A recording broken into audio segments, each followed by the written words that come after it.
This conference will now be recorded. We got to put them in Ladies and gentlemen, I, Mayor Andrew Dawson, do hereby call to order this meeting of the Sedalia City Council on this 20th day of November, part of the 2023-2024 session. Let us proceed with purpose and dedication to the values that guide our city. The meeting is now called to order.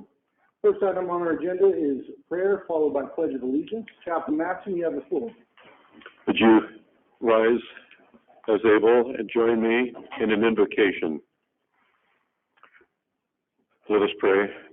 Dear Lord and Father of us all, we come to you this evening to ask your guidance as the City Council of Sedalia, Mayor, Administrator, staff, and members meet to hear about, discuss, and make decisions for the betterment of our community.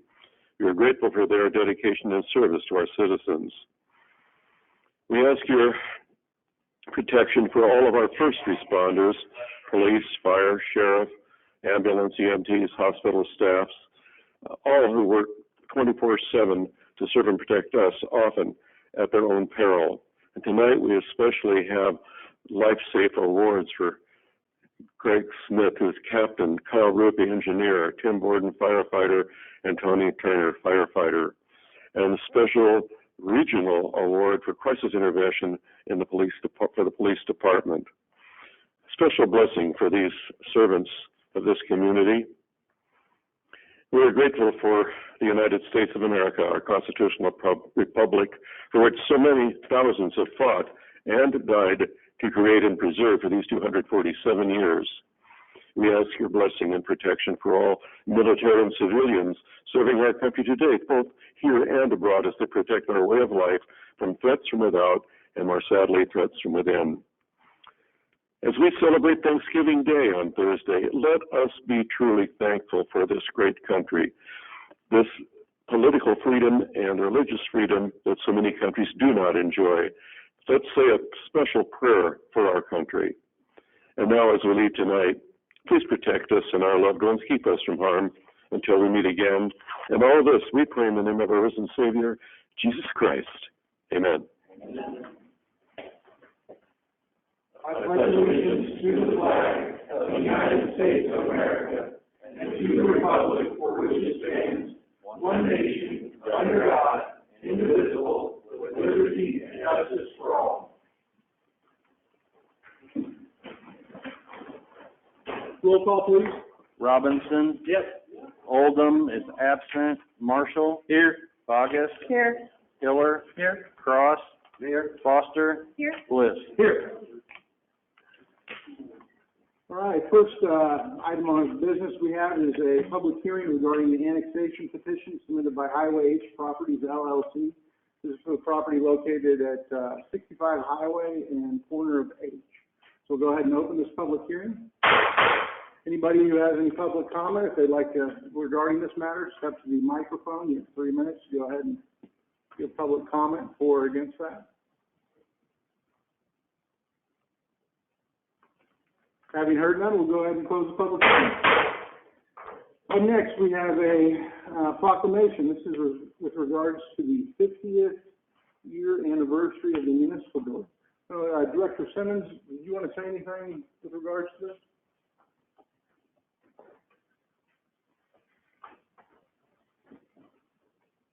I wasn't planning on it, but on November 18th of 1973, this building had an open house.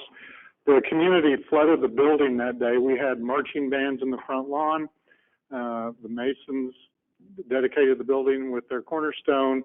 And if you will look at the picture on the bottom right, the lady in the middle, do you recognize her? Arlene. That's Arlene Sylvie. That's awesome.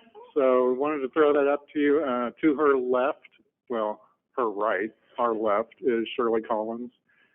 I don't know the woman in the plaid. I think it's Mary Alice Flores, and I don't know the gentleman. But there is a book at the back of the room on the back table with photographs from that day. Take a look at them. They're pretty amazing.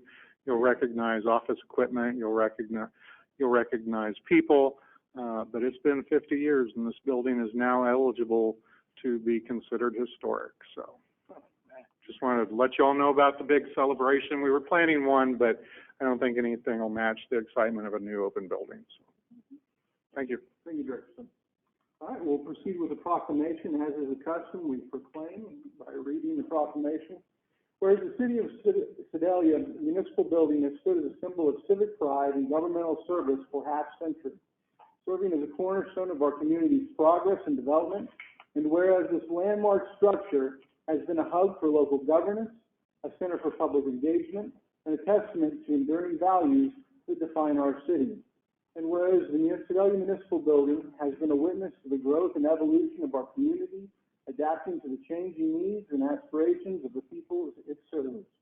And whereas the employees and officials who have worked within these walls have dedicated themselves to the betterment of our city, contributing to the well-being and prosperity of all residents. And whereas the Sedalia Municipal Building stands as a living testament to the commitment of the past and present leaders, employees, and citizens who collectively shaped the history of our community. Now, therefore, I, Andrew Dawson, Mayor, City of Sedalia, Missouri, do hereby proclaim November 18th, 2023 as the official celebration of the 50th anniversary of the Sedalia Municipal Building. I urge all citizens to join in the commemoration of this milestone, reflecting on the rich history and achievements of our city government and envisioning a future filled with continued progress, collaboration, and community strength.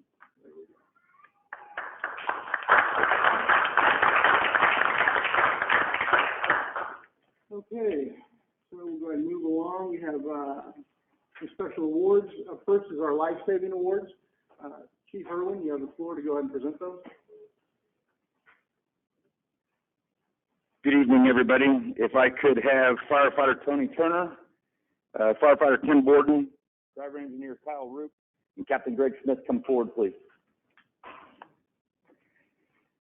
Not every day I get to do this, and every time seems to be a special event. On October 7th of this year, fire crews responded to a cardiac event where CPR was in progress. Fire crews responded and took immediate action once they were on scene.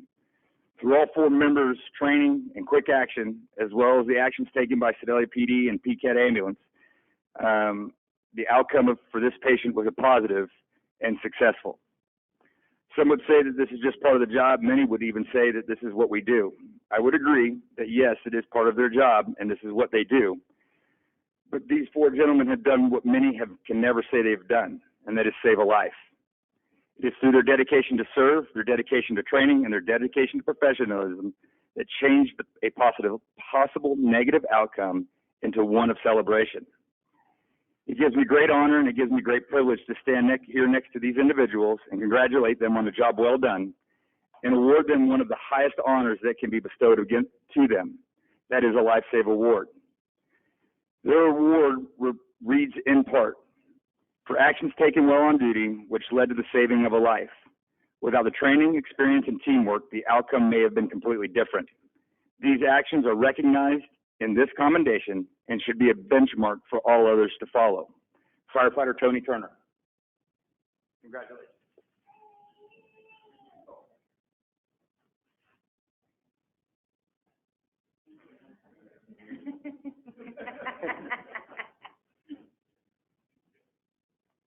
Firefighter Tim Borden.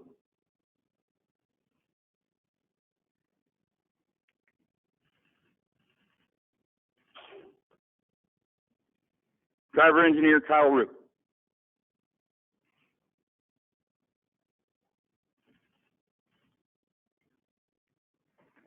And last but not least, Captain Greg Smith, who by chance is his third Life Save Award.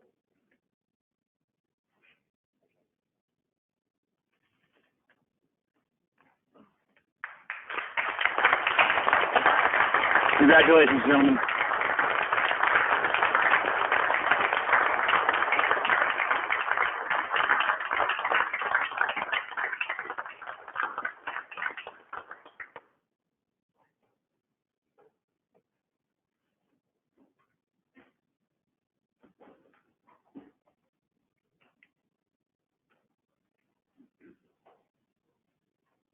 Thank you, gentlemen, for your service.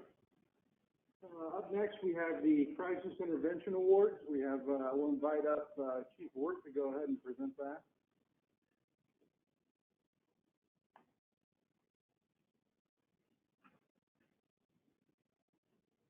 Good evening. We have Don Morris here from the Stealth CIT Council to present a couple of awards to some of our study officers. So I'll hand it off to her. Thank you. I appreciate it. Hi, how is everyone? So my name is Dawn Morris. I work for the Johnson County Sheriff's Office. I'm their wellness coordinator, but I'm also involved with the Stealth CIT Council. The Stealth CIT Council is made up of Johnson and Pettis counties.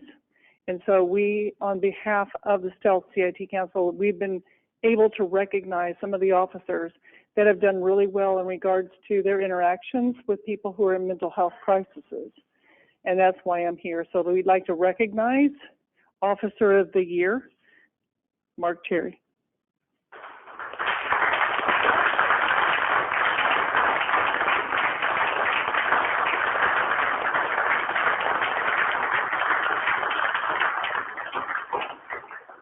My name is Kara, and I'm also with the Stealth Council. So we just wanted to recognize Mark for everything that he has done for the council. He was a vital part of the development of the CIT Council, and he is vital in our trainings. He has stepped up in a moment of me calling and asking for him to come in and train. He is there every time. So we just appreciate you so much.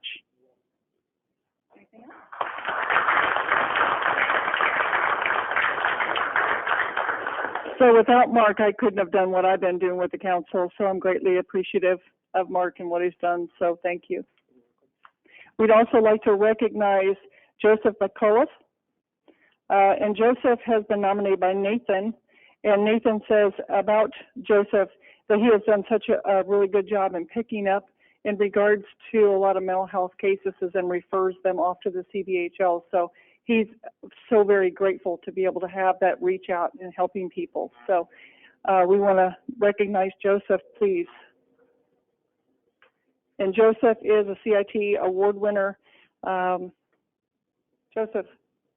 Oh, there you are. So sorry. When I turned around, Mark was there. Here's your award. We just want to thank you very much for what you've done, and keep it up. Thank you. Yeah, you're welcome.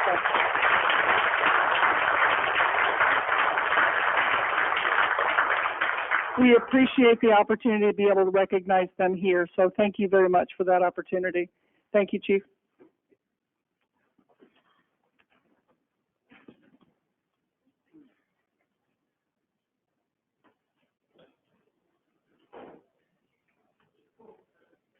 Okay, next item on our agenda is approval of the previous session minutes dated November 6, 2023. Do I have a motion and a second? Motion to approve. Second. All those in favor? Aye. All those opposed? Motion passes. Thank you, council. The next item is the reports from our special boards, commissions, and committees. We have acceptance of the Citizens Traffic Advisory Commission minutes dated October 11, 2023. Do I have a motion and a second? Motion to approve. Second. All those in favor? Aye. All those opposed? Motion passes. Next, we have the acceptance of the Planning and Zoning Commission minutes dated October 4th, 2023. Do I have a motion and a second? Motion to approve? Second. All those in favor? Aye. All those opposed? Thank you, council. Now with the roll call of the standing committees, first one up is Finance Administration. Chairman Marshall, you have the floor. Thank you. I've got 4 items on my report tonight. Number one is, as part of our strategic planning process, we ask that our outside service contractors make a presentation. Tonight, Oates will make such a presentation. Oates provides transit service to the community, and per the current contract, the city helps offset the cost of $25,000. This continues the ability to provide affordable transportation services to more individuals. Hello. Hi. Another year. They're rolling past pretty quickly. So for those of you who've not met me, I'm Tracy Walkup. I'm the Midwest Regional Director. The Midwest region covers 13 counties in this part of the state, and our home base is here in Sedalia. Oates is a not-for-profit that provides transportation for senior citizens, people with disabilities, and the rural general public in 87 counties in Missouri. We have done so since We were founded in 1971. We've covered 87 counties since 1973, the same year your building was built. Our mission is to provide reliable transportation for transportation disadvantaged Missourians so they can live independently in their own communities. Transportation here started with humble beginnings, but it was started by this body. It began as citizens, low-cost, intra-city carriers. Say that 3 times fast. The city began with a subsidy of approximately $44,000 a year, and the fare for the passengers was 75 cents. Service was provided with 4 federally funded vehicles, and all the service was passed to what was then Older Adults Transportation Service in July of 1988. This past year that just ended, June 30th, the Sedalia office provided 59,939 local one-way trips out of our 182,000 one-way trips region-wide over the 13 counties. The total direct cost per one-way passenger trip in Sedalia was $8.37. Of that, passenger fares were $2.50, and on the bus, it was $1.50. Many passengers that ride with us have no fare at all. If you are riding under the Care Connection contract and you are a senior citizen or disabled, they request that you make a donation for your ride. If you're riding under the Medicaid contract, there is no fee for that service. And the direct cost for our service was just over $475,000. This does not include indirect cost or the multipliers for funds that are spent over and over again within the city. So who uses the services? We service local nursing home residents, workers, workshop clients, Tyson's riders, Medicaid clients, dialysis patients, shoppers, students, and people who just want to get out and either don't have a car or don't want to take their car. The census data, the latest census data does not have this available yet, but the last census said that 10.9% of Sedalia homes don't even own a vehicle.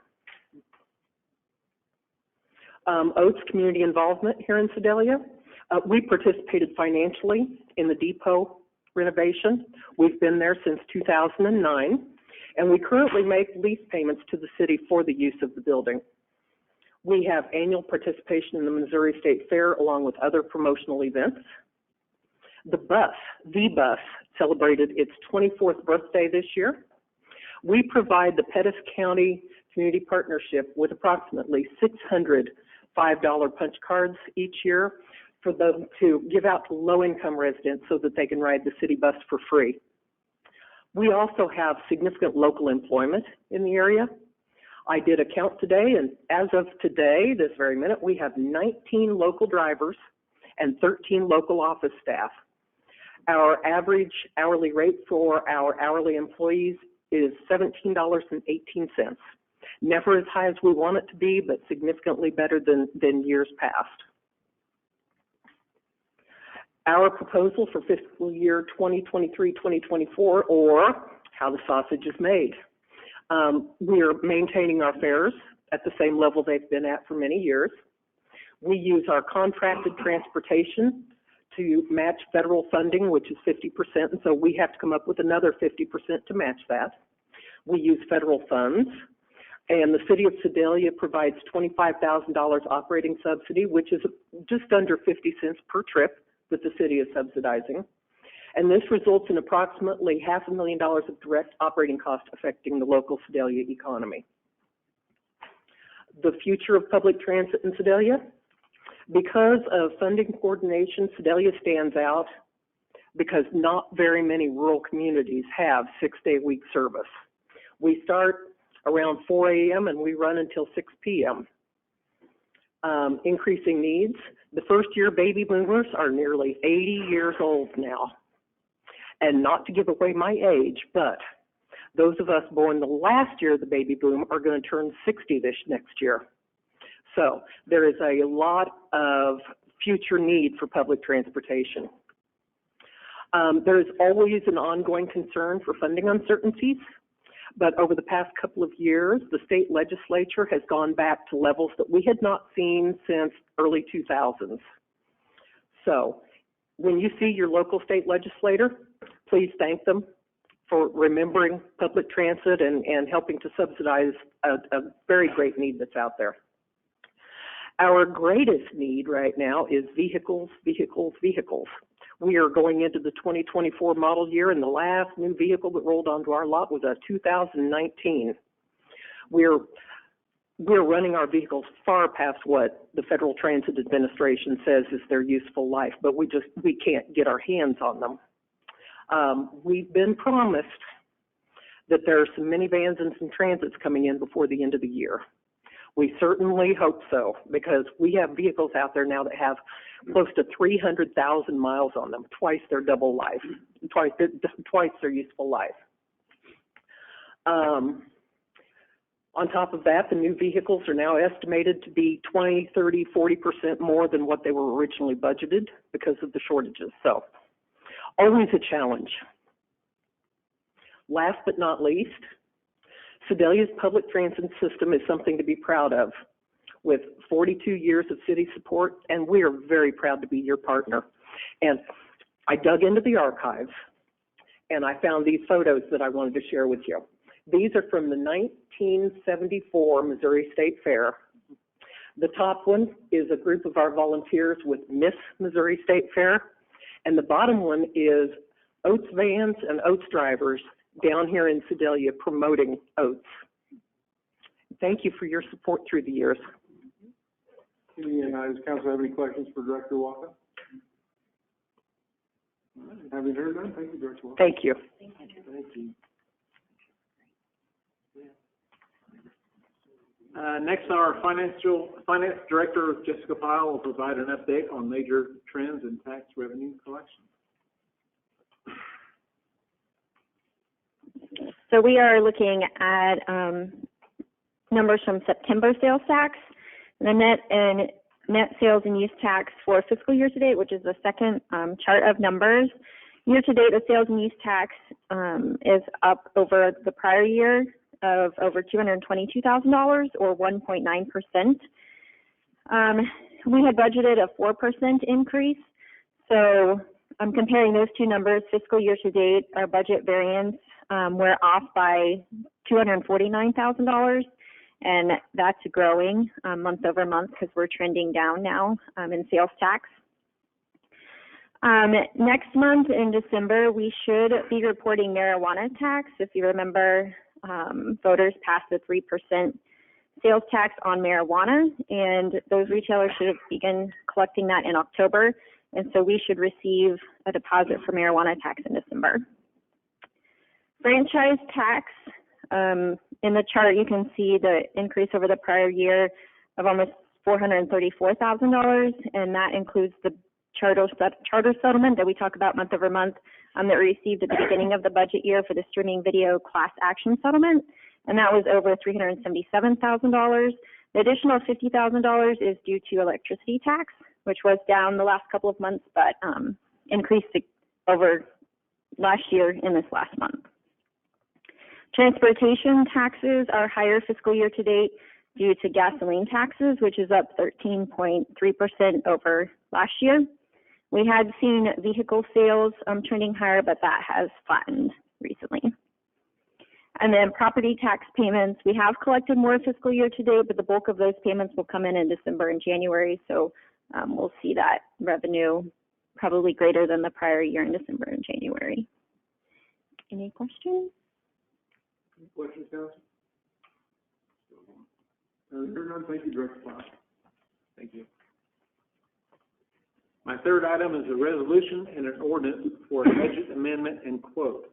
That's presented at a previous council meeting. Monty Richardson, our IT manager, provided an update on a grant that was successful in getting successful in getting to make our networks more secure. This council accepted the grant, and he has worked with the vendor to update the quote. Staff recommends approval of the budget amendment and the purchase at this time. Okay, so we have a resolution and an ordinance with regards to this budget amendment. We'll call for the reading of the resolution first. Resolution 2068, a resolution of the City Council of the City of Sedalia, Missouri, stating facts and reasons for the necessity to amend and increase the city's annual budget for fiscal year 2024. Motion to approve? Second. Do I have any council discussion regarding the resolution? Having heard none, all those in favor? Aye. All those opposed? Resolution passes. And we'll call for the reading of the ordinance. Bill number 2023-220, an ordinance amending the budget for the fiscal year 2023-2024 and approving and accepting a quote for the purchase of detection and remediation services. Second reading? Second. Do I have any council discussion regarding the motion in the second? Having heard none, all those in favor? Aye. All those opposed? Motion passes. Bill number 2023-220, an ordinance amending the budget for the fiscal year 2023-2024 and approving and accepting a quote for the purchase of detection and remediation services. Final passage? Second. Do you have any council discussion regarding the motion for final passage? Having heard none, roll call please. Oldham is absent. Marshall? Yes. Bogus? Yes. Hiller? Yes. Cross? Yes. Foster? Yes. Bliss? Yes. Robinson? Yes. 7 yes, 1 absent. Ordinance passes. My final item tonight is a resolution ordinance amending the budget and approving and accepting a quote for the purchase of Phase 2 environmental study. This study will be used to evaluate the status of any environmental issues that may need to be corrected in connection with the redevelopment at 600 and 125 North Harding Street. Okay, here again, we have a resolution ordinance with regards to this budget amendment. Call for the reading of the resolution first. Resolution 2069, a resolution of the City Council of the City of Sedalia, Missouri, stating facts and reasons for the necessity to amend and increase the city's annual budget for fiscal year 2024. Motion to approve? Second. Any council discussion regarding the resolution? Having heard none, all those in favor? Aye. All those opposed? Resolution passes. Now we'll call for the reading of the ordinance. Bill number 2023-221, an ordinance amending the budget for the fiscal year 2023-2024 regarding Harding Street ground testing. Second reading? Second? Any council discussion regarding the second reading? Having heard none, all those in favor? Aye. All those opposed? Motion passes. Bill number 2023-221, an ordinance amending the budget for the fiscal year 2023-2024 regarding Harding Street ground testing. Final passage? Second. Any council discussion regarding the final passage of this ordinance? Having heard none, roll call please. Marshall? Yes. Bogus? Yes. Hiller? Yes. Cross? Yes. Foster? Yes. Bliss? Yes. Robinson? Yes. And Oldham is absent. 7 yes, 1 absent. Ordinance passes. That's all I have. Thank you, Chairman Marshall. Up next, we have Public Safety. Chairman Robinson, you have the floor. As part of our strategic planning presentation, Randy Batson of the Animal Services will give us an overview on that, please. Thank you. My name is Randy Batson, and I'm your animal shelter manager. Out at the animal shelter, we have the canine side and the feline side. For those of you who haven't been out there to tour it yet, we do have 49 dog kennels total, 6 of which are in quarantine, 10 in holding, 6 in an area we call indoor-outdoor, and 27 in adoption. We added the wiggle room several years back, which are a set of 3 big pens that allow the dogs to play and interact and have some socialization. On the cat side, we have 96 cat kennels total, 28 in quarantine, 28 in holding, 28 in our exam room, and then 12 in our cat showcase adoption room. We're really blessed to have this facility. I'd like to welcome you all to come out there and tour through it. It was donated by the Heckert Foundation and the Haydens as well. For staff, there is myself. I have 2 full-time shelter attendants, Amy Close and Jennifer Allman, an animal control officer, which is Troy Schneider, and an animal control officer part-time, and then part-time shelter attendant, Madison Jeffries. We are open from noon to 5, Monday through Saturday, but we do have employees there 7 days a week, every single day of the year, caring for the animals. And animal control operates a minimum of 1 p.m. to 5 p.m., 6 days a week. I always like to show you guys the statistics from the prior year and then the year that we're closing out. In 2022, we adopted out 511 animals versus this year, 499. In 2022, we returned to owner 197 animals versus 128 this year. We transferred out 20 last year versus 30 this year. And by transferred out, I mean we sought other rescues that would take animals from us because they had a higher chance of getting a home and placement through their rescue than through us. We euthanized 29 animals last year versus 28 this year, and intake was 807 last year versus 705 this year.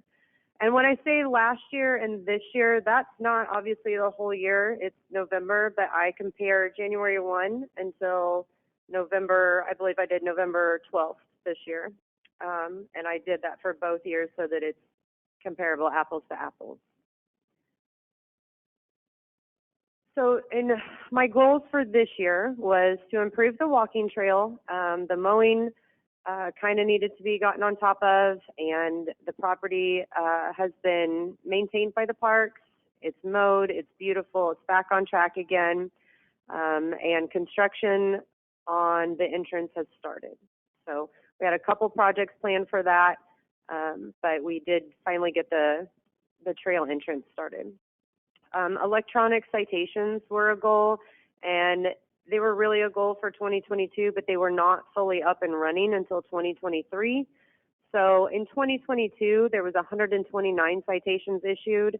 And again, I put on here that it was for the year of 2022, but it was January 1st to November 12th. And then for 2023, we've issued 217 in that same time frame. And that was prior to the new revision of the animal code, which will help as well. You can take a look at the statistics I have up there. I compared 2021 to 22 to 23. I like to keep track of how many puppies we're bringing in the shelter, how many dogs we're finding running at large, and how many bite quarantine cases we're having, because it's our goal that gets smaller every year. And it is. I would like to see it get smaller yet. Do you guys have any questions so far? Okay.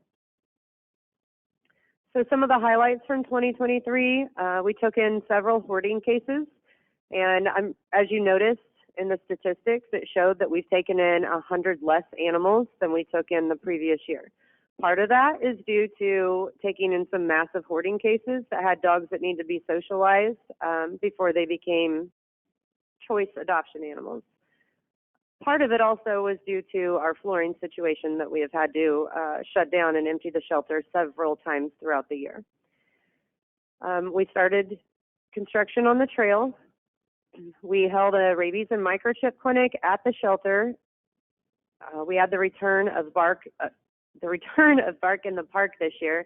That had been canceled since COVID. So this year we brought that back again and had a pretty decent turnout. But we have plans next year to make it much bigger. And then we spoke at the National RV Convention that was held at the State Fairgrounds. So the goals for the shelter for 2024 would be to add an animal control officer. Additional animal control officer would allow for more on-call hours rather than emergency call-out hours. The animal control officer that I have that is on the most right now is maxed out on comp hours. We pay overtime due to that. And I know that council has mentioned several times over the years that you guys have found instances where you felt like it would be better to have a quicker response from animal control. So I thought I'd present that to you and see if that's something that interests you as a solution to some of the things that have come up over the last year. I'd like to continue the improvements on our trail. We are struggling with some erosion behind the shelter. It has filtered back into some areas that we thought that we had corrected it at. So I would like to landscape and correct the erosion situation behind the shelter in one event. And then last but not least, we need to ensure that this community has access to low-cost spay and neuter services. The low-cost spay and neuter clinic is on Main Street. It's been ran by the same veterinarian for years and years. She has recently passed away, and we have hopes that the veterinarian that is in-house will take that over, or another private individual will step forward. But if not, this is something that we need to keep on our radar. This is not a community that can do without a low-cost spay and neuter clinic. You will see the amount of calls that I know you already get increase exponentially. And that concludes my presentation. Any questions, council? Manager Beth? On the additional officer, what kind of expansion of hours will that lead to? Am I phrasing that right? Like, right now, they've got on call like noon to 5. Would that expand those hours then, or how would that work? So he is on call and dispatched from noon to 5, but he is at the shelter or already working in the field by 8 a.m. So we would need to add another officer, which would be a 40-hour-a-week situation. Is that what you're asking, or did I not understand the question? So does that make it to where that people can call the shelter then to get the animal control officer out from, would those hours from noon to 5 expand, that window? Yes, that window would expand, and it would still be call central dispatch, and they will dispatch animal control. But yes, they would be far more accessible from 8 to noon. Mm-hmm. Yeah, so correct me if I'm wrong, but when he's on duty 8 to noon, or 8 to 5, basically, and does he do 6 days a week? He does 5 days a week. 5 days a week. Okay, so when he's on duty, they respond to any call, barking, nuisance, whatever. Correct. Outside of those hours, they still respond to emergencies, like bites and hit by car, but bites, animals attacking, that sort of thing. We had an issue with the school bus, which was a 7:15 a.m. situation, and dispatch called, and Troy was there to try and get that dog under control. So he comes regardless, but this would make them more easily accessible, and it would probably save money as far as not paying out overtime. It would reduce the time off hours, or expand the hours to where there would be reduction in the time that it would take to respond, even for the vicious and those kinds of things. But then the biggest thing that it would increase is the non-emergency responses. So we could add some evening hours or whatever for the barking, the nuisance animals, those kinds of things, running at large. That's not vicious. So. Correct. Any other questions? Okay, thank you. And I guess just to follow up on that, so the intent is we will put that together in our in the budget recommendation, and then when we bring that to you for your budget work session in February, the fourth Monday in February, that will be a line item for you all to decide. Okay. I guess I would add too. Yeah, you had some folks here from animal control. Is anybody here from the animal control? Thank you, Randy. Thank you. Thank you. All right. I believe that's all for public safety. Thank you, Chairman Robinson. Next, we have Public Works. Vice Chairman Marshall, you have the floor. Thank you. There are 3 items on the Public Works Committee. First is presentation from our Airport Director, Derek Dodson. Director Dodson will present an overview of his plans for the airport.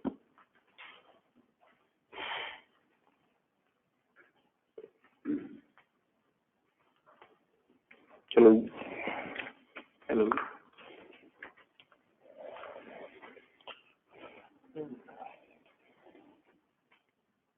which one is, there we go. All right, about the Sedalia Airport, we handle 8 to 11,000 operations a year, anywhere from 22 to 30 operations a day on average. It's not every day, but if you take the total over the whole year, it's in that range. The airport has 2 runways, a large runway, 5,500 foot by 100, and then a crosswind runway, 3519 by 50. Our 5,500 foot is a good thing for our airport because it allows other aircraft that can't get into other places comes to Sedalia. Several that are going to Warrensburg, Marshall, things like that, they usually stop here because they have the facility to handle the airplane and the runway. We currently have 18 hangars. 13 of those are T hangars, 5 box hangars, with a total of 21 aircraft, 2 twin engine, 18 single engine, and 1 jet. There's 4 additional hangars that are privately owned, and they're under a lease contract or a land lease with the city. We've changed that land lease for almost all of them. I think we have 2 left to kind of get changed over. They were on an old school system for the longest time, but we've managed to get those straightened out, and that's a goal to get the rest of them. Airport's pretty essential to Sedalia. Provides citizens who want to fly privately a way to do that. But the biggest thing is with local businesses. Most all of these bigger companies fly in on a regular basis. They have places all over. Companies, for instance, Nucor, Stanley Black & Decker, Regal Motors, Owens Corning, Wireco, Maxion, Primrose Retirement, Packer Sanitation. There was another, the MPW Water place. All those folks fly in and out of here on a regular basis. So most of them are jets and most or turboprops, which is another advantage because that's where we sell more fuel. And according to MoDOT, it's a 2020 study. They haven't done a new study lately. You can see the economic impact that they say it has on the area, and the links there if you wanted to look at it for yourself. Another thing these companies utilize, not just to come around and look at their businesses, but parts. A lot of these places have parts and machinery. They break down. They don't have time to be down for long. Airport provides them a fast way to get parts in and keep their production lines running. We take care of everything at the airport. It's all run by the city. There's no privately owned businesses out there. It allows us to make sure everyone sees the best customer service they can get. Take care of every flight that either starts there or finishes there. Obviously, we take care of all the airplane work. We also work with them to coordinate with Enterprise or another local car rental company to get cars and things like that as they need it. Fuel, obviously. And then our terminal building, which has been upgraded over 2 years ago, which has been a very nice addition to the airport. We can be more competitive than most private services. We don't have quite as much overhead. It just works better for us being able to take care of everything. Improvements we've made, obviously we moved from one little building into a big hangar. For those of you that have been out, you know what the difference is. And then those of you that haven't, please come out and take a look sometime. The new hangar brought 2 business aircraft, local business aircraft. One's a jet and one's a large twin engine piston aircraft. Obviously they rent space in the hangar and they buy fuel. They fly these planes at least once a week. The new hangar also gives us the ability to hangar these larger airplanes overnight. Most people that own these airplanes do not want them sitting out in weather like today, or sometimes even in the sun. To be honest, they want them tucked away. Provides a place we can put those, and one night with a jet is worth more than a month for any other airplane in a small hangar. So that hangar that we have came with some tools and things, and one of those was a ground power unit, which powers these airplanes while they're on the ground and allows them to run their air conditioners and equipment without starting the engines and wasting fuel. Just kind of depends on the company, but most of them tend to like to use those, and that's another area where we collect a fee for hooking up that equipment. We have recently this year implemented a fee for jet and turboprop aircraft. Most of those airplanes fly in. It's not that they don't want to buy fuel, it's just that they don't really necessarily have to. And anytime they land, they're putting wear and tear on the concrete, and we have lots of money to spend on keeping that. Even our 10% is quite a bit. So for those guys, we've implemented that. It's a small fee or a certain amount of fuel, and most of them go ahead and put the fuel on. So that's been a pretty big help. And as we implemented those, I talked to all the people that fly in, and they were always surprised that there were no fees. So we've gotten that taken care of. And the contract fuel, it's a system to where these companies that fly a lot, they have an account with a fuel supplier, and it allows them to get discounted fuel. And we are part of that program, so it helps when we sell that fuel to those folks. Projects that we've had and are going to do or are on the books to try to get done. We finished the new box hangar project in July of 22. We're utilizing that for aircraft storage, monthly rentals, and we can also move things around and get another big jet or two in there if need to be. The next project for 24 is to rehabilitate the north taxiway and the north 500 foot of the main runway. The taxiway is in good shape, but the crack seal is needing to be replaced before it ruins the concrete. So that's part of that project. And the northern 500 feet it was poured at a different time. The main runway has been updated, but they didn't do the last 500 feet, and that's based off the FAA and the time frame, because it was newer, so the time they redid that, it didn't qualify to be redone. Well, it's kind of a weird deal, but that's the reasoning for getting it up to par and not the rest of it, because the rest of it doesn't need it. Along with that is to conduct an environmental assessment of what they call the wetland surrounding the runway. For some reason, it got deemed a wetland. It's a drainage ditch to me, but they call it a wetland, and in order to get any type of work done, you have to have studies and figure out what you're going to do with it and the critters that live there. So that's on the plan to get that done. That is the estimated cost that the consultant has given us for those projects. Obviously, that is the total cost. We would be on the hook for the 10% of that, which would be $60,000 total. With that, in 2026 is when we're going to try to get the parallel taxiway in. And the environmental assessment, they like to see all that work in place and what you're going to do and how you're going to get it done before they cough up the extra funding it takes to do a large project like the taxiway.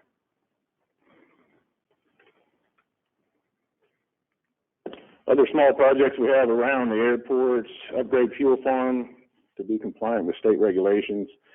There's a safety system they want installed where it just provides an extra layer of protection to keep the trucks from being overfilled and coming out on the ground. I've got the bid in and all that good stuff. The guy's supposed to be getting me that, so we should get that taken care of before the first of the next fiscal year. We've been working with the sign shop on new signs for the airport. We did get new signs put up along the roadways with their new logos, and it's a little easier to see the sign and point you in the right direction. Establish a hard line for a self-service pump. That's kind of out there. It's one of those things we have to figure out. We have a wireless system now. It ran, and then all of a sudden it decided to be not very good. So we have another set of those to try, and if we can get those going, we'll be okay for now. But establishing a line is not as easy because you have to get underneath a big old chunk of concrete, which is very expensive. So we have to decide which way is the best option. Upgrade one of our storage areas by installing a door. It's on our list. It's not a have-to-do thing real quick, but it's one of the things we could use. And remodel the old terminal building. We were renting it to a local company. They have since finished their office and moved out. So our plan was to try to remodel that into a 2-bedroom suite that can be rented. It can be rented to anyone that, you know, that would need it. And private pilot lounge if it's not being rented. Pilots who are stuck there all day can go up there and relax in a home living room type environment instead of our place is nice, but it's not as comfortable as what a place like this would be. Another good use, state fair. I would imagine we could keep it full the entire 2 weeks of the state fair every year, more than likely. So, and then you could always put it out there for you know, Airbnb or something all the time if we chose to. I think the best bet would be to try to do that in stages. You know, plan it out, get half of it done, and then do the building later. So our goals, as always, provide safe and efficient service to all the customers, service more transient aircraft. A lot of that, it just depends. Word of mouth, you know, as people come, they see the new place, they like it, they tell other people about it, they come. We put on a fly-in this year with Young Eagles. That was a pretty decent turnout. A lot of people flew in, a lot of kids. I think we flew 86 or 88 children that day, the Young Eagles did. So it was a pretty good thing. Add an additional position for an A&P mechanic, maybe a full-time position. We did manage to do a part-time this year, anywhere from 1 to 1.5, maybe 2 days a week. It's how it's been going. And work towards establishing flight instruction at the airport and providing a rental plane or a plane that we can start a flying club where people can fly. A rental plane would obviously provide the ability for more people to use. A flying club would require more upfront money on people's part, and it would be exclusive to only a handful of people instead of being available to anyone who would like to come out. We actually have a plane available to do this. It's just a matter of figuring out, you know, which way we're going to go and how we're going to do all that. And this is a graph of our sales from our system. 2019 is on there because that was the last year before COVID. COVID year wasn't even worth putting on there because it was a wash. 21 is when we started. We got the new hangar. We started maintenance late March. Before we started doing any work, you can see the difference in the total sales. 22, you can see the difference in the sales.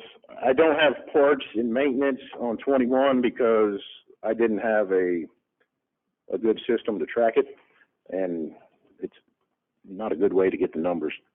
But for 22 and 23, we do have the system to track it, and you can see the difference there. Especially in the maintenance and the parts, a lot of that's due to, again, having a part-time person to be able to take on more work and go from there. The difference you see in the blue, which is just overall sales, relates to this agricultural season this year. They did not fly as much due to the dry weather. People just weren't spending the money, the farmers, for the stuff. Example is in 22 we sold $46,000 in fuel to ag, and in 23 we sold 18. So $29,000 difference. You add that to this year, if it was the same, we would be slightly above the 22 numbers. And these numbers do not reflect money that is billed directly from the finance department. Our hangars, farm lease, things like that, that's all billed separately, and it's not included. But if you did, it would be about another $54,000, and that's from April 1st till November 17th. So we're over the 400,000 mark for the year, so fiscal year so far. That's it for my presentation. Anybody have any questions? Any questions, John? On average, how many planes do we have coming into Sedalia per month? Per month? Yeah. Well, you take the 8 to 11 a day or whatever that was, it's not consistent. Now, the way they track that is you can count them separately as they come, but you get a lot of people that those numbers are counted. Let's say the flying school over at Warrensburg. They're out doing flight training. They come over here, they land, they turn around, immediately take back off. That's two landings, 2 takeoffs. That's 2 on the chart. So we have about 1,000, a little less than 1,000 operations a month, because we have 11,000. yes, right? yeah. So, I would put it on the lower side of 8 probably, but yeah. but some of those could be double, because like you said, when they land and take off, that's 2. Yeah. Now, as far as staying, it's less than that for those who are actually here conducting business. Mm-hmm. But a lot of the traffic count comes from those people just out flying and practicing, and all those operations count. And that's why that number's so high. It seems high when you How many get back. base aircraft do we have? 22, I think. And of course, all those people, as they take off and come back. So, Mm-hmm. yeah. Thank you. That's our new hangar that was just built. There's a couple airplanes. Those 2 are 2 that came here because they can't go to Orangeburg. The runway's not long enough. That was where they were going. They had something to do at the college. And the big plane, that's a 4-place plane in the middle. And you can see the different size of those. And then that's the inside of the hangar. Pretty much stays that way anymore. It's full all the time of 2 or 3 basements, and then the rest are things we're working on a regular basis. So. I guess I would add, this year, we are going to try to change the budget around to where we will make the operations of the airport an enterprise fund. So, we are trying to get it to where, and we are very close, we're right there, to where the fees that the people that use the airport are the ones that are paying for the operation. Now, we'll still have to put tax dollars to it for the capital improvements as far as the 10% match. But like Derek said, majority of those projects are 90% funded with federal grants. So we just have to come up with 10%. Anything further? Thank you, Director Dawson. Thank you. All right, next, there are several areas in the city where vegetation is difficult to be maintained by riding mowers. Steep embankments are the main reason. Remote-controlled mowers with a low center of gravity, wide base, and track propulsion give them the ability to go on these steep grades while the employee stays safe.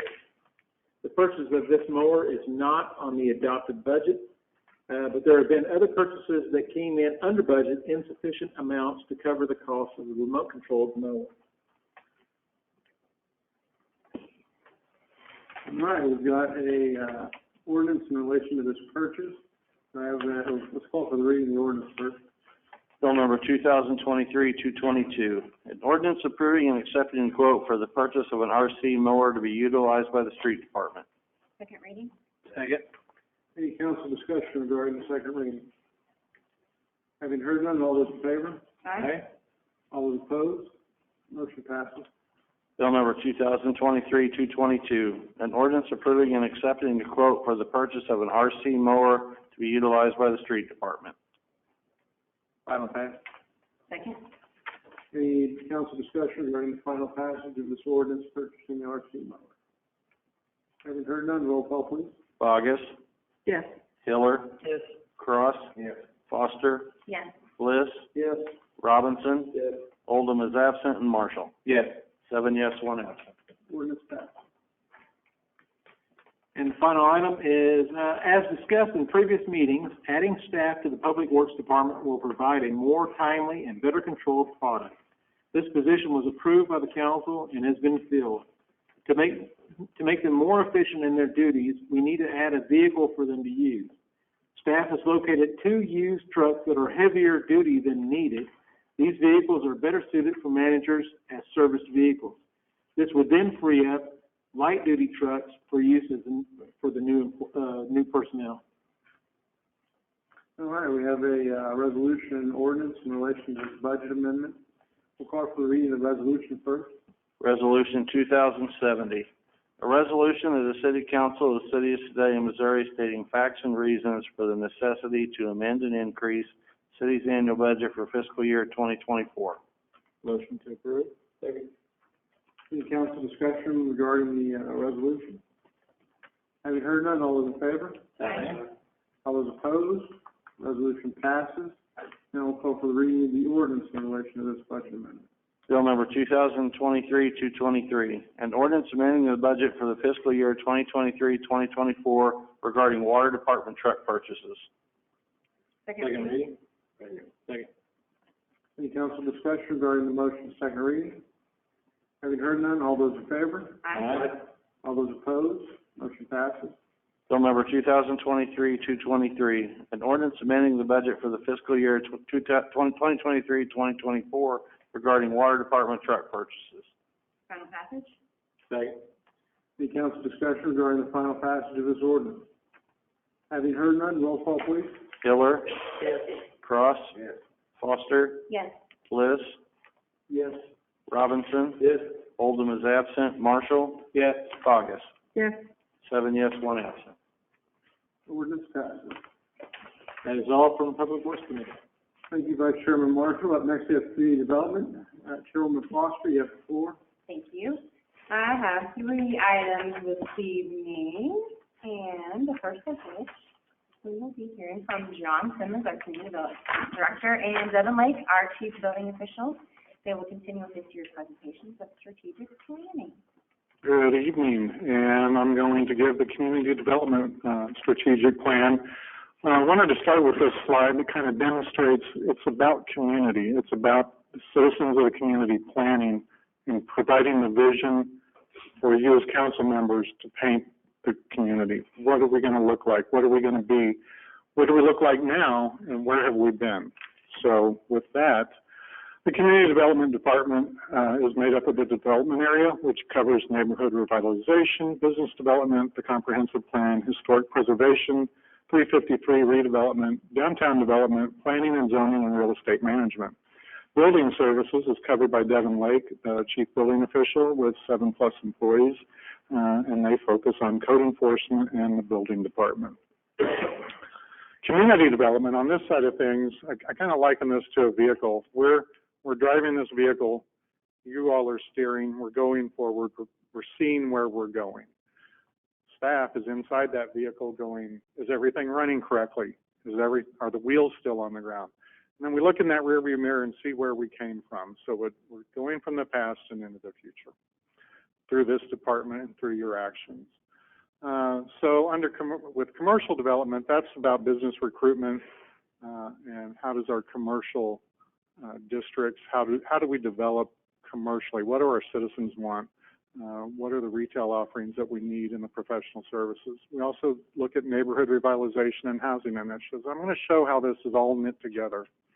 We're working on historic preservation initiatives, downtown redevelopment, and the Sedalia Main Streets management and reporting.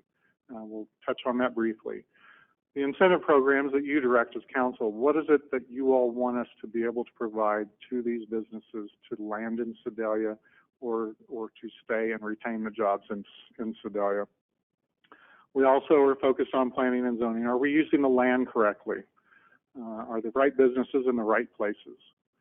Then we look at nonprofit grant project management, and it's not just nonprofit, it's also city grants now. So that covers our CDBG grants, our federal and state grants, our historic preservation grants, our public works grants. We assist them with some of their reporting also. And then it's how do we brand this community? What picture are we presenting to the public about who we are in Sedalia, Missouri? And then we also serve as that economic development liaison. When economic development brings us a prospect, we make sure that all the city departments are on board and moving forward to land that prospect. Sedalia of 2024, and I bring this up every year, and I think every year I'm going to change my presentation, but these next couple of slides are critical to our mission. It's important that we work closely with economic development in order to create jobs, stimulate the economy, increase our tax base so that we can pay for those services that the citizens need, and maintain and improve the city's appearance, which is vital to not only recruitment efforts, but to the rates you pay on insurance, the bond rating that the city gets. This is all knit together in a very tight fabric. So economic variety, when I speak about economic variety, it's very important that we not put everything in one basket. We need a diverse employment base so that if something fails in the economy, the other sectors of the economy are there to pick up those employees and keep the city running. And that makes it more attractive to our residents and to our prospects. And when we look at a healthy community, we need to be considering our water, our solid waste, our streets, our natural gas, effective and professional law enforcement, sewer system, transportation options, electricity provisions, and professional firefighting. So again, we are that vehicle. We are knitting the gears together. We are putting the wheels on the road. We are closing those doors. We're making sure the glass is clean on the windshield. That's what your city staff is doing, and that's what we hope we're providing you with that vision to do. Important in all of this is our housing, and in order to answer the call for more jobs, we've experienced that we need to be able to provide the housing that those workers need to live in. So when we get a new Corps comes in with 200 jobs, and a prospect's coming in with 200 jobs, and another one brings 50, and a small mom and pop has 10 jobs. Those people have to live somewhere, and we have shortages in different sectors of our housing. So it's our duty also as the city to make sure we're meeting those housing needs. Frontline workers, middle management, upper management, and owners, they all need housing, and we need to make sure that we have the builders on board, we have the landlords on board, we have everything clicking together to answer those shortfalls that we have. With our planning department, part of what you've seen us working on in the past few years, and it continues to be our focus, is the 353 Redevelopment Corporation. What are those neighborhood tools that we can provide to improve neighborhoods? There's tax abatements, there's CIDs, there's preservation tax credits, there's neighborhood associations. So we want to continue to develop and execute those plans. We've been focused on historic districts with our reconnaissance survey. It came out of the Victorian Towers survey. The state came back and said, no, we want you to survey a larger area because you've got a lot going on in Sedalia, and we think there's more than just one historic district that you need to propose. So we're looking at that. We're in the middle of that study right now. Phase 3, we submitted a grant for design guidelines that was awarded this year. We just released the request for proposals on that last week. So that will help all of those historic districts, once they're established, determine what do they want to look and feel like. What are the neighbors' input? Do they want guidelines to follow? Are they voluntary or are they mandatory? We're going to have to answer a lot of questions, and this will be probably a hot button this year when we get into design guidelines and it becomes about mandatory versus voluntary. So we want to be careful what we're developing. We want to integrate those incentives with our 353 incentives and get those houses restored or demolished and new houses put up in their place. We also need to be designated in our local landmarks. We just did the George R. Smith College. We want to make sure we're designating landmarks when they become eligible for future grants that come up available with the state and with the National Park Service, that they're in place and ready to go. We're currently working on the Paul Brunn grant with 10 sub-grantees, 5 of which have been approved. I'm now working on the paperwork to get those environmentally approved with the National Park Service, and then we can start the work on those properties this winter, hopefully at least by early spring. We also work on lien clearance, which you're very aware of in our different meetings, cleaning up the city-owned property titles, when we acquire them at the sheriff's tax sale every year. And that falls into property management, title work, and sales. We have over 100 properties. I should have counted the number today, but I didn't. It changes all the time because we end up selling properties and then picking up 10 at a sheriff's sale. So we need to make sure those titles are clean so that we can get them developed. And then monitor and manage our planning and zoning processes, which you're very aware of. You have those issues coming before you every week. I want to remind you about the comprehensive plan, which we completed in August of 21. We need to maintain that focus. That was the document created by our citizens, our businesses, and our professionals to say, this is the Sedalia we see in the next 10 years. We need to make sure we're staying on course with that. There were some development scenarios in that report that we are still working on as far as residential, but there's a couple others with, I believe it's 16th Street that we need to maintain that focus on and get some assistance over there. We need to review that document every year with you all, and I'll do that this winter with not only you all, but with the Planning and Zoning Commission and our department heads.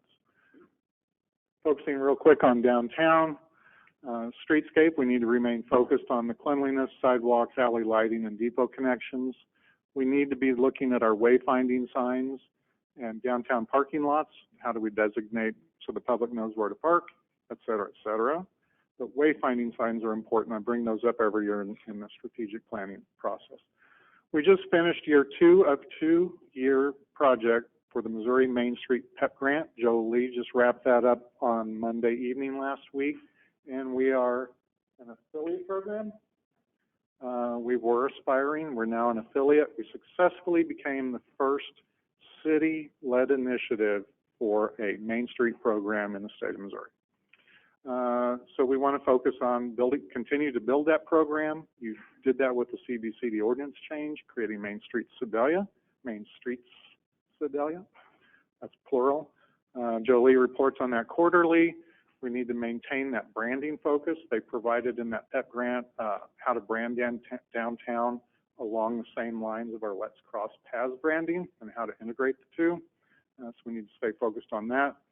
And then we need to teach our volunteers through the Main Streets program how to be business recruiters themselves with peer influence and some training that we can provide. We're focused there with the facade program and those mini grants and the Paul Brun grant.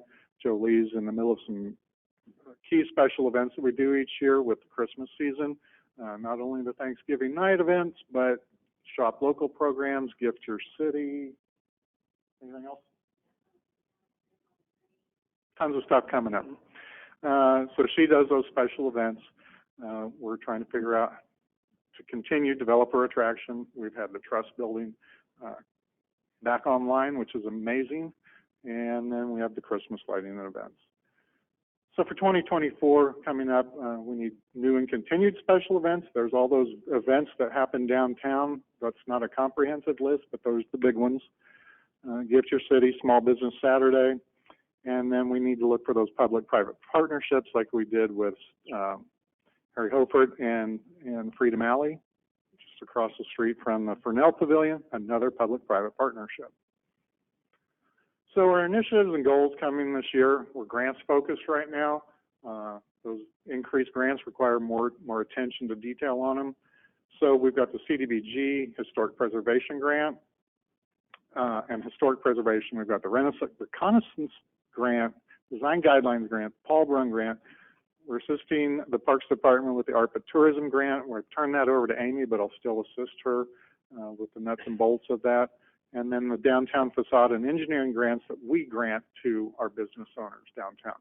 We also have the CDBG grants for East Sedalia, the ARPA grant, which is similar to CDBG, Community Development Block Grant, which is federal money, North Sedalia.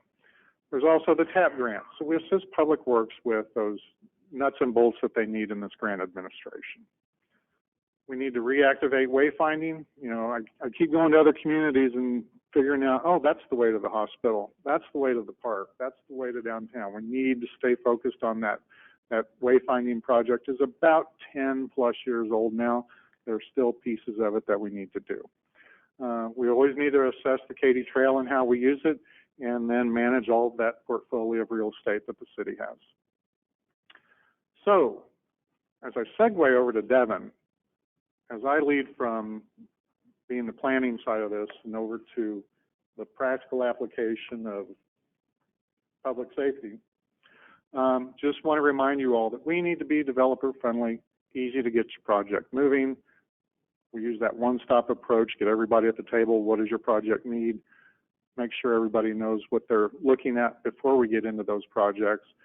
We need to focus on retail recruitment, coordinate those incoming prospects, the right business in the right place.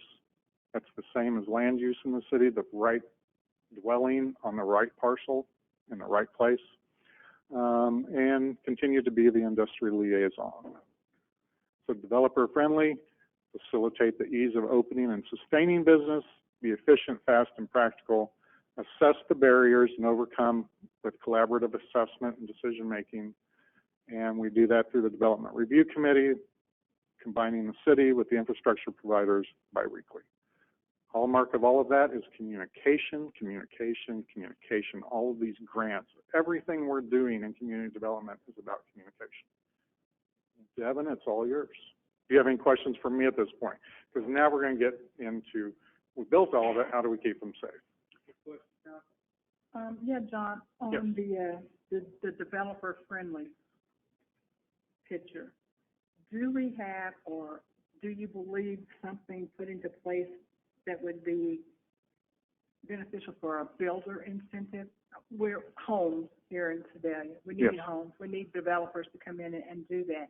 Do you think that if we were to form some type of an incentive for them to come in and do these homes or apartments or whatever, would that help? We do have that incentive, and currently it's in the 353 redevelopment corporation, where we can provide tax abatement for a set number of years on the improvements done to that property. So if it starts out at a tax baseline of $10,000 and now it's assessed at $100,000, we can capture the increase, the 100% of the increase in taxes. No, actually we can capture everything but the real estate, the land. Right, the land. We can capture all of the Improvements. improvements, including the bags. Right. And I want to say it's 100% for 10 and then 50 for the next 15. So we can provide them a break on their property taxes each year, but there are no upfront incentive programs of a cash incentive upfront in the project. It would be spread over time. But it would be beneficial. we did build into that loan. Yes, low interest loans. Yeah, low interest loans. But it has to be limited to the blight. Yes, to the 353 area, which is basically 16th Street North, Park Avenue, everything east and north. And that in which we're talking about, I think that those are good, but I'm thinking somehow or another to get more focused on an individual who cannot go to the bank or who cannot go somewhere and get money for housing to buy. There are programs where they can rent for so long, and that rent that they paid will then turn into their down payment. So now when they go to the bank and the bank says, hey, do you have $5,000, $10,000, $15,000 to put down? They can say, well, we've been renting for a year, or we've been renting for a year and a half, 2 years, and this is how much we've paid so far. And the bank would look at that as their down payment to help out. Because not everybody can go to the bank and get that kind of money. Yeah, we're always in that business, I think, of building incentives and how can we put them out there and how do we sustain those incentives. So yes, it's worth looking into. Okay. Thank you. Yeah, no, as we do that, though, we got to be cautious. Part of the reason why we have that flexibility within the 353 is we were able to do the blight study, and then council adopted a plan that included curing the blight.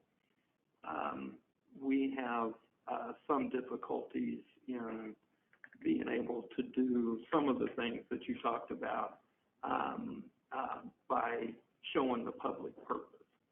we can't give tax dollars to an individual. We have to show the public purpose or the public benefit. And so that's why we had to go through that whole blight analysis and all of that. But within the 353, we can do that as long as we can tie it to or Karen the board. Okay. So that makes sense. Thanks. Thank you. So there's going to be a lot of repeat from me, a little bit from what John had to say. So why do we need the code enforcement department and the building department? The short answer is safety. The long answer is we basically provide three things. We provide a reasonable level of safety, health, and general welfare through structural strength, means of egress, stability, sanitation, light, and ventilation. We also provide a reasonable level of life safety and property protection from the hazards of fire, explosion, or dangerous conditions. And we provide a reasonable level of safety to firefighters and emergency responders during emergency operations. Sometimes we tend to get really tunnel focused on some aspects of building and code, and we forget who our customers are. And our customers are not just the developer, it's not just the contractor.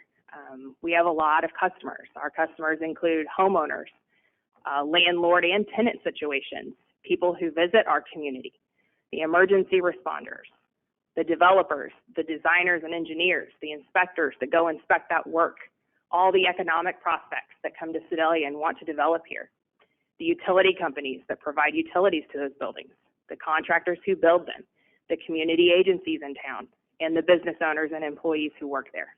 We have a lot of customers that we serve. So why should the city be providing these services? The first one is to protect the property values and promote healthy neighborhoods. I actually attended a training, it's been about 2 months ago, where they proposed something called the broken windows theory, and I had never heard of that before. But the gist of it is physical disorder leads to social disorder and crime. So that is the sole purpose of code enforcement, is to enforce property maintenance and prevent physical disorder that will lead to social disorder and crime. And by following all of these codes, we lower the insurance rates for our community. So my department has what's called the Building Code Effectiveness Grading Schedule. And I got evaluated, I think, in 2020, and I should be getting evaluated here soon, but we ranked 4 out of 10 in both residential construction and commercial construction. Who does that evaluation? Do what? Who does that evaluation? The ISO. The same people who do the fire department's evaluation does the Building Code Effectiveness and Grading Schedule. And then the second one is the ISO rating, which is the fire suppression part of it. And we're currently ranked 3 out of 10 on those. We should be getting both of those reevaluated in 2024. So first to the building department. What level of service are we currently providing? We are in the process of implementing electronic plan reviews, and I hope to have that done by April 1. We're trying to get away from the paper. Takes up a lot of trees and a lot of space in my office. So it would be great if we could go to electronic. We also do the lodging inspections, and now the state is recognizing the inspections that we do for those facilities to obtain their state of Missouri lodging license. We're also in the process of reviewing and will adopt the 2021 international codes, and we're hoping to have that done March at the latest. And we're still doing incentivized training to promote and retain certified staff. I obtained my certified building official recognition this year, and Neil, the building inspector, is also certified in residential construction. So there's 3 of us on staff now that are certified. Here's just a list of the completed construction this year, as well as the current and upcoming construction. We have some fairly large projects that have been completed and some even bigger ones that are coming forward. A little bit of statistics to go along with John's. We need housing. We have made over 200 living units in the last 2 years. So that's good news for our housing shortage. We're on par to be above what we were last year as far as construction valuation and permit fees and inspections. We're still doing business inspections, and we issue certificates of occupancy for all business inspections and new construction that occurs. This is a chart of the last 20 years of construction valuation. The only thing that's missing on that chart, like I say every year, is in 2018, Nucor was built, and it was $218 million, so I don't include it on the chart because it will throw it off. So again, you can see we're right on par to be above. That was as of September 30th, so we still have a whole quarter left to go. The big initiative for fiscal year 2025 is to do the decennial downtown commercial district inspections. I currently have an RFQ out right now to select an engineer to do that. We have sent out a letter to everyone within that district to let them know that that's getting ready to occur. So we will be budgeting for that for next fiscal year. Property maintenance code enforcement. So what level of service are we providing in that department? We do proactive enforcement. We have adopted the ordinance where we have a 10-day compliance time frame. We work with citizens to achieve voluntary compliance. And then if we can't get those properties into compliance, we escalate them to municipal court. Just like Randy said, we are now utilizing e-ticketing 100% of the time, so we no longer have to write tickets. The second thing is we do administrative search warrants. That is to gain entry onto private property to tow non-compliant vehicles and to investigate additional code violations that we need to see on the private property side. This is the second year that we have submitted for special tax assessments to collect the costs for the demolitions, the trash abatements, and the mowing. And we've collected about 25% of what we submitted last year, which is 24% more than we've ever collected before. And again, we still have incentivized training to promote and retain the certified staff in code enforcement as well. Some code enforcement statistics. A lot of information there. We've opened almost 3,300 violations. We've done 10,400 inspections. 611 of those were trash violations. 853 of them were grass violations. We've had 40 dangerous buildings so far this year, 6 of which have been taken down by the city, 4 have been taken down by the owner. 474 motor vehicle violations, 678 exterior violations. Our postage is continuing to go down now that we don't have to pay for certified mail anymore. We have about $192,000 in billed abatements, which are now sent over to the collector to collect on the taxes for this year. And we continue to cite people to municipal court. Does anybody have any questions for me? Any questions? One thing on the last slide, dangerous buildings. 50, 40, or any of the 40, or 55 and 40, are those some of the carried over from 22 and 23, or? Yeah, I do it by when they were taken. So many dangerous buildings in Sedalia, and right.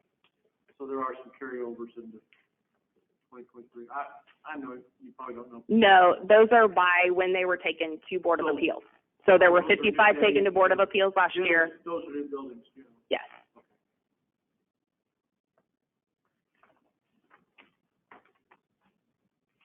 Any other questions? Thank you. Thank you. Okay, the second item that I have this evening is looking at granting a special use permit for Twilight Motors. And after the Community Development Committee discussed this, we recommend postponing this item. So with that, I make a motion to postpone this until the December 4th City Council meeting. I second. We have a motion and a second to postpone the consideration of the ordinance granting special use permit. All those in favor? Aye. All those opposed? Okay, motion passes. You know what, I should ask, is there any, before I move on, is there any discussion regarding that motion in a second? Anybody have? No? Okay. I can put a little clarity on it from the discussion during the committee meeting. There is a there is a, carport that was built on the property that is too close to the property line. It doesn't meet the setbacks. And so in the Planning and Zoning Commission, they had asked him to get that rectified and moved back. It just needs to be basically lifted up and moved back a little bit. It is anchored down as it's supposed to be. And he didn't get that done yet. And as I understand it, he is trying to work with the vendor to get that done. And so the discussion at the Community Development Council Committee meeting was, let's wait until he gets that done before we consider the approval of the special use. Okay. Well, that motion passes, and we'll consider that at the December meeting. Mayor, I got that car moved, so it's out of there.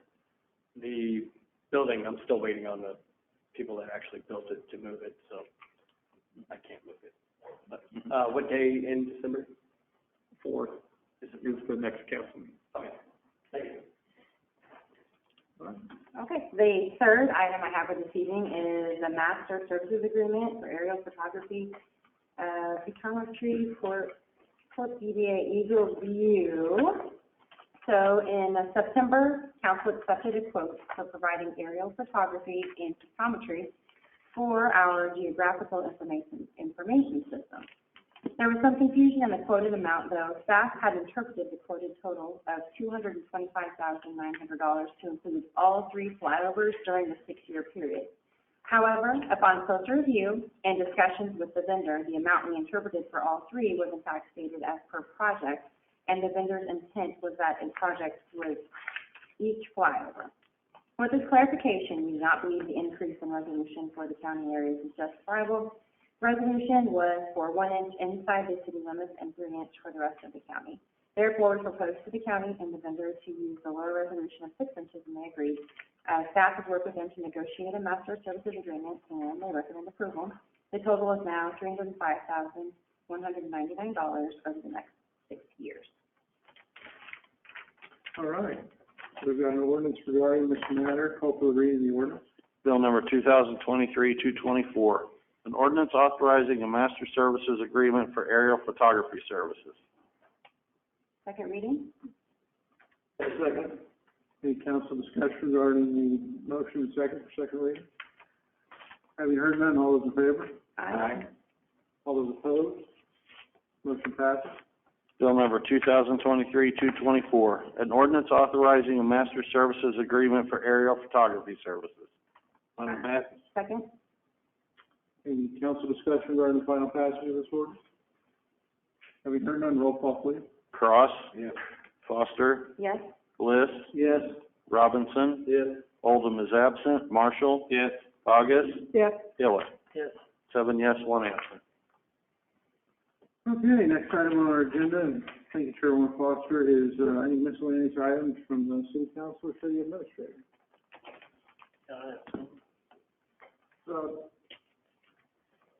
Bob, will you go ahead. I didn't know.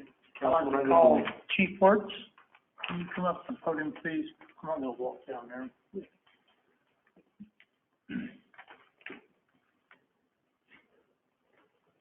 Last Saturday, the Sedalia Motorcycle Association paid me a visit, and they said that they wanted to make a donation. Their club, they had 4 charities that they wanted to donate to, and they chose the Sedalia Dare program this year to receive this check for $250. With the car show and $1,000 that we received from the racetrack, and then this $250, that makes our total this year for the Sedalia Dare program $934.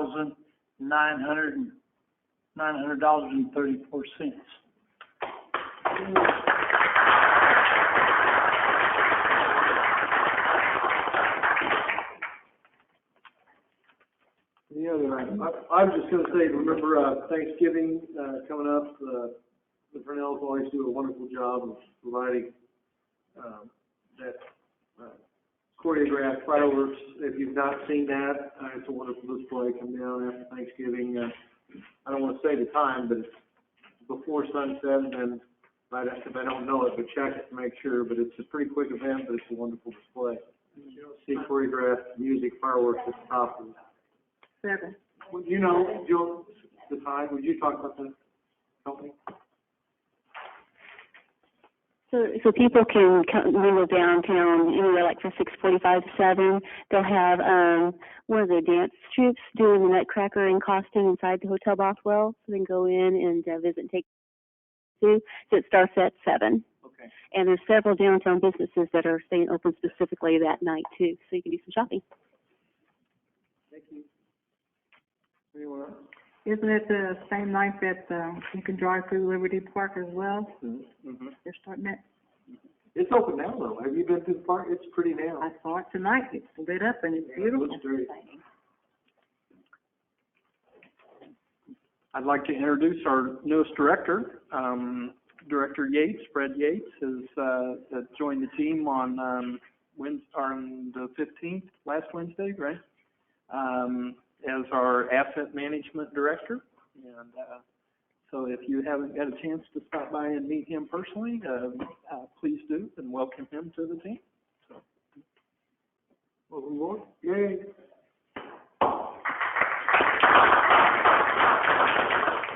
The other thing is as you all know, I missed the last council meeting, but wanted to express my appreciation for the opportunity to go to the attend the Association of Defense Communities, their forum. I learned a lot, and one of the things that I learned is that I've still got a lot to learn. So there was a couple of themes that I learned loud and clear, is we can do a whole lot better at welcoming our airmen to the area. So we'll be bringing some of those ideas and concepts to you over the next few months. So, thank you all. All right. Anything further? Okay, what we'll go ahead and do now is we'll open up the good and welfare portion. Anybody from the audience who would like to address council regarding anything, go ahead and step to the microphone. You've got 3 minutes to go ahead and say whatever you'd like to say. I need to have you go ahead and state your name and your address when you do that.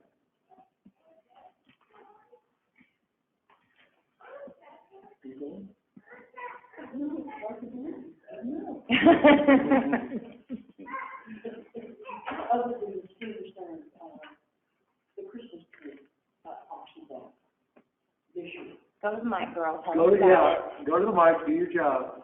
Let's go. Please.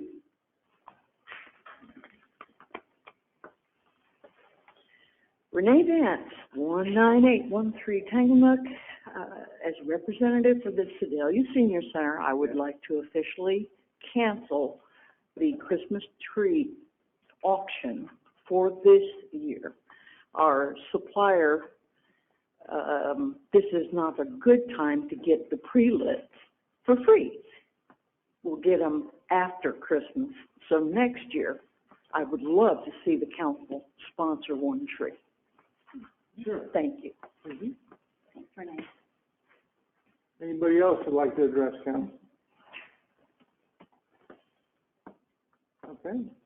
Well, having heard no other takers, we'll go ahead and I will entertain a motion to move to close the door meeting. Motion to move to close door meeting for, what do we have? Legal, real estate, and negotiate contract. Second. Any council discussion regarding the motion in a second? Having heard none, roll call please. Robinson? Yes. Oldham is absent. Marshall? Yes. Bogus? Yes. Hiller? Yes. Cross? Yes. Foster? Yes. Bliss? This conference will now be recorded. You guys ready? Okay. Do I got a motion in a second? Motion to adjourn. Any discussion? No. All those in favor? All those opposed? Meeting adjourned.